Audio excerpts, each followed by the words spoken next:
Hey y'all, time to make K-Man. Today I'm going to be reviewing the second episode of Dororo. And I gotta say, this episode, while it wasn't as lit as the first episode, and it wasn't as action-packed, this episode still had things that made it fucking great. And that all had to do with the character portion of it. Because at the very least, this episode shows off that Dororo has a good degree of intelligence, because right off the bat, he's able to distinguish a financial opportunity by thinking along the lines of, well, he can try to get Hakimaru to slay demons or ghouls for a good amount of profit. And while that isn't exactly the most ethical thing in the world, because, well, you know, Hakimaru would slay he would slay ghouls and demons free of charge. It's a good way of at least making money, considering Dororo is kind of poor. So, even though it's not exactly ethical, you know what they say, survival first, everything else later. At least in most situations, you know? So that was a positive about this episode.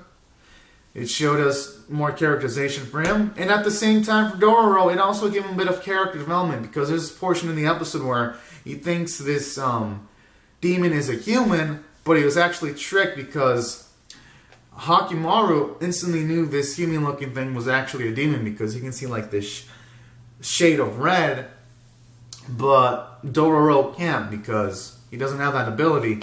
And then later on in the episode, when they finally do slay the demon Dororo, I like how... Hakimaru. I like how Dororo actually mans the fuck up and actually apologizes to Hakimaru about the situation.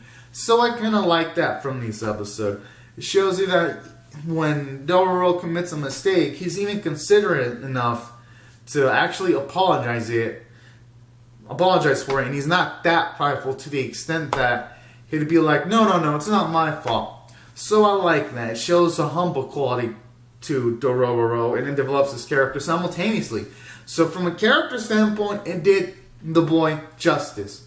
And I'd say to a certain extent, it kind of did justice to Hakimaru, even though he didn't talk much, because even though in the episode it didn't exactly have him talk, it did kind of show off some characterization with Hakimaru, because he did keep around Dororo, and while the episode didn't explicitly say it, maybe Hakimaru does want a bit of company and all that, considering that he didn't exactly get rid of the boy.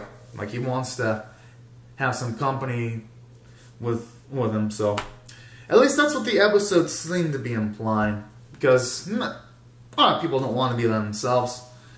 Especially since he was willingly writing down his name when he seemingly got more of his senses back after slaying the demon, that it's Hakimaru.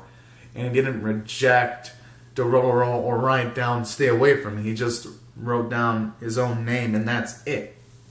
So that was also a nice plus from this episode too. I mean, you got Hakimaru getting more of his parts back, and we find out what he actually sees. And whenever it's red, then it's fucking danger for Hakimaru, even though he can't see anything else. So that was another positive thing about this episode. And I also like how this episode finally gave off the origins that, yeah, he's that kid that's that douchebag king sacrifice in the first episode. So that was another plus about this episode. We're getting more plot-relevant information, not through exposition, but through natural dialogue and progression of the plot. So these are more positives about this episode, honestly.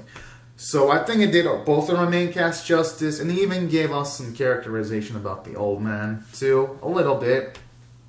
That seems to be, for the most part, not such a negative fellow, and he seems to be a sociable individual, by the way he's talking.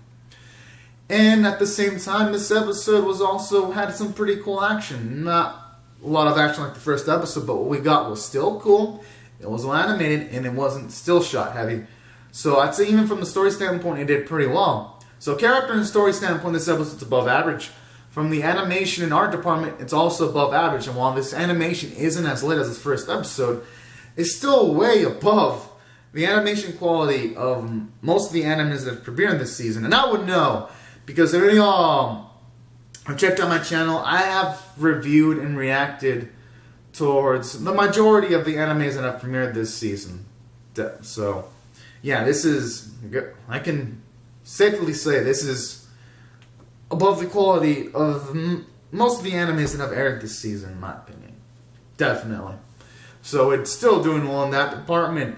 And due to the immense enjoyments and the amount of quality in this episode, I'm going to rate this episode an 8 out of 10. Above average, honestly. This episode showed that the animators still show passion in every single episode, and the writing staff. And I honestly cannot wait to see where this episode's going to go. So anyways, guys, I'll say my thoughts on the episode. Comment down your thoughts on the episode below in the comment section. Rate the video. Subscribe if you want to see more reviews and reactions. And also, share the video if you don't want to. And thank you so much for watching. I'll see you guys later. Thank you so much, guys and gals, for watching. Bye-bye.